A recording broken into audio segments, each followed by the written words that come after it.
सम्मानित मुल्क के मालिकों, मैं बौद्ध भिक्षु सुमित रतन आज एक और राजवंश की गौरव गाथा आपके बीच में लेकर आया हूं। उस गौरव वंश का नाम, राजवंश का नाम है वाल्मीकि। हेला, डोम, लालबेग, चूहड़ा, मूसर, मातंग, महार, सुपक्ष, बांसफोड़, क्या क्या नहीं बोलते हैं लोग। लेकिन आपको बता दें, जब आप इतिहास खंगालिएगा तो आपको पता चलेगा कि आज के 2500 वर्ष पहले तथागत भगवान बुद्ध ने सुड़ीत वाल्मीकि भंगी नाम के व्यक्ति को गले लगाया था। जब लोग देखने से नफरत करते थे, अस्पृश्य और अछूतों को, उनको देखना पसंद नहीं करते थे, वो लोग रात्रि में निकल करके सफाई करते थे, उस समय तथागत भगवान बुद्ध ने गले लगाया था और कहा था कि मानव मानव के साथ भेद अगर करता है तो मानव नहीं जानवर है, और उसे बौद्ध भिक्षु बना करके एक गौरव जीवन देने का काम किया था। आगे चल करके वो 2500 वर्ष का कार्यकाल भगवान बुद्ध की संस्कृति का चलता है। उस दौरान तमाम राजवंश, चाहे वो नंद वंश हो, मौर्य वंश हो, पाल वंश हो, या और बहुत सारे वंश हैं जिन लोगों ने शासन किया हो, वो मिनांडर हों, और चाहे वो आपके कह सकते हैं कि गुर्जर समाज के लोग हों, जाट समाज के लोग हों, राजा बने। उसी दौरान, उसी कालखंड में पुराने राजा हुए वाल्मीकि समाज में, जिनका नाम है राजा मदकारी नायक। ये दक्षिण भारत के राजा हुए। राजा पुलिथेवर, ये कर्नाटक के राजा हुए।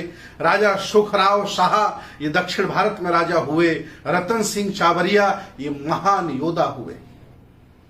विचार करिए, अगर भगवान बुद्ध की संस्कृति सभ्यता में दर्शन में समानता ना होती, सबको हक अधिकार ना होते, सबको बराबरी का सम्मान ना होता, तो कभी भी आज अस्पृश्य माने जाने वाले उस समय राजा नहीं बन सकते थे। भगवान बुद्ध के उस काल में 1250 साल का वो स्वर्णिम काल है। उस काल में तमाम, आज जिन्हें शूद्र कहा जाता है, अछूत कहा जाता है, नीच कहा जाता है, जिनका शोषण होता है, उन लोगों को राजा महाराजा बनने का काम किया।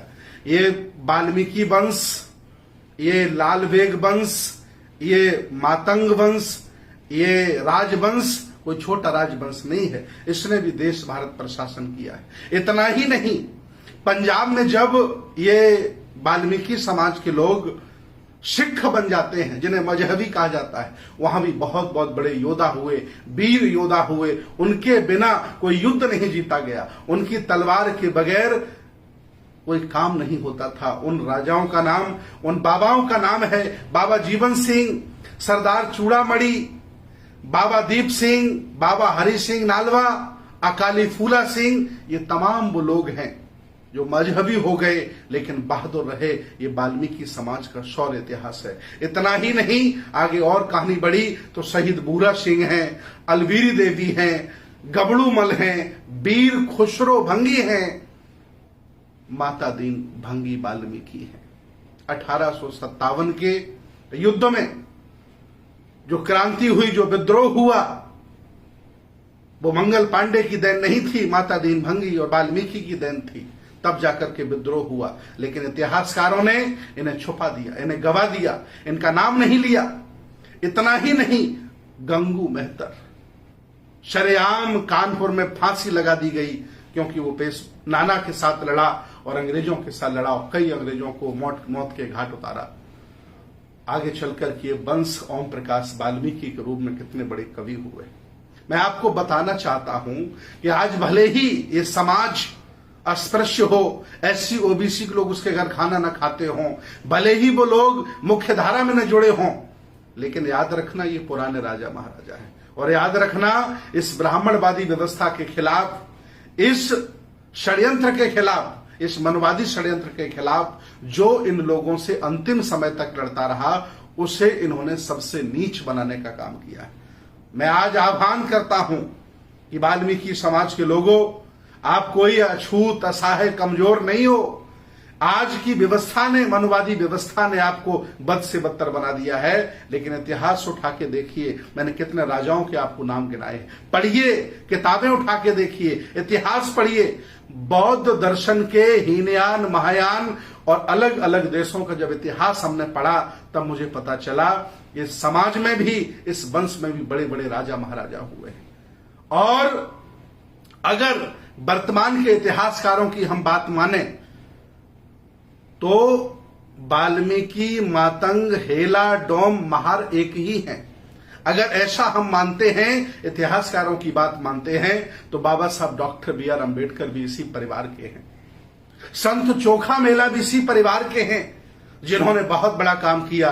बाबा साहब ने संविधान बना करके हमें हक अधिकार देने का काम किया है। तो आज जो हमारे चेहरे पर चमक है वो संविधान की देन है, और वो भी इसी राजवंश के, इसी परिवार के हैं, अगर इतिहासकारों की हम बात मानते हैं। तो आज मैं इस वीडियो के माध्यम से ये बताना चाहता हूं कि आपके पुरखों ने यहां शासन किया था तब जब आपने अपने आप को मजबूत बनाया था।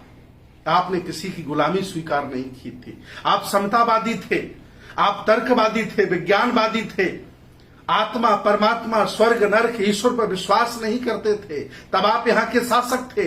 और जब से आप अंधविश्वासी, पाखंडी, मूर्ति पूजक बन गए हो, आपको बद से बदतर जीवन जीने का अवसर आज प्रदान है, आप देख सकते हैं।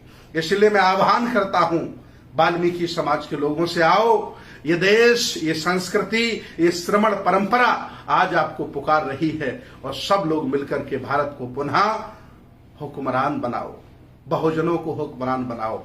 हक वंचित समाज के लोग, जो जो पहले राजे महाराजे रहे, जो जो पहले जमींदार रहे, उनको इन्होंने बद से बदतर कर दिया है, नीचा बना दिया है, छोटा बना दिया है, अछूत बना दिया है।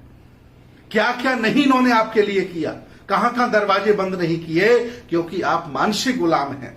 मैं चाहता हूं कि वाल्मीकि समाज पूरे देश का मानसिक गुलामी त्यागे, छोड़े और पुनः शासक की तरफ चले। हम सब आह्वान करते हैं। मैं आह्वान करता हूं कि पूरे देश में ऐसी कोई विधानसभा नहीं, ऐसी कोई लोकसभा नहीं, ऐसा कोई गांव नहीं जहां इस परिवार के लोग नहीं रहते हैं। मैं आह्वान करता हूं, आओ और मिलकर के हम सब चलते हैं और बहुजन बनाते हैं। जातियों के किले बहुत लोगों ने बनाए, सब ढह दिए गए हैं। अब हम बहुजनों का किला बनाते हैं और मिलकर के सामाजिक, राजनीतिक, धार्मिक, आर्थिक क्रांति करके महापुरुषों को, इस भारत को पुनः समर्पित करते हैं। आओ मेरे वाल्मीकि समाज के लोगों, आओ, मैं आपको पुकार रहा हूं। बहुत बहुत धन्यवाद, बहुत बहुत साधुवाद।